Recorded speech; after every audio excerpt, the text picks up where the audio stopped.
Hey, so Vince and I, if you know us, you know our date night is every Thursday. So every Thursday night, that's where Vince and I spend time together. There are certain things we do and don't do on date night, such as having phones out, wearing an Apple Watch. Those things we don't do. Of course, we're checking in if there's emergencies, things like that. Otherwise, we're likely not going to pick up a phone call. We're not going to be checking our emails. You likely won't even see our phones on the table if we're having dinner. We do fun things on date night. Some of them are quirky, some of them are really nice, some of them are just something stupid and casual. I guess I shouldn't say stupid, but anyway, something simple. So anyways, to start, what we do is we have two little baggies. One baggie has date nights in and another baggie has date nights out. So for date nights out, I better move my seat back. So for date nights out, we each put in ideas because I've always kind of left date night up to him. Like, you need to date your spouse. We've always heard that. So that's something where as the man, or you know, the dominant one in my relationship, I look for him to take the lead in that. That's not something that I want to get involved in. I still want him to date me, to take me out. However, to put all that pressure on him to come up every Thursday with some idea or a place to go can get to be a lot. For instance, we started ending up at the same restaurant week after week or every other week. I'm like, okay, well, this really isn't date night. Like, we were just here a week ago, or we were just here 2 weeks ago.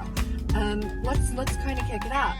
So I started doing that with the two bags of date nights in, date nights out, and I contribute. So we'll sit down and we each make like 4 or 5 of each, and we put them in those baggies. And so every Sunday during coffee time, we'll pull one out, or we rotate it. So one week it's date night at home, another week it's date night out.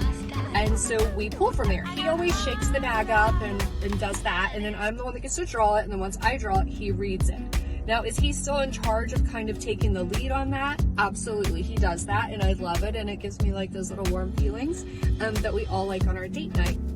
So, for instance, last week, it was his that I drew out, and he read it, and it was movie and dinner at Aloma Cinema Grill, which we used to take our kids there all the time, and we haven't been in so long because the kids are bigger and don't always want to go kick it at the movies with us.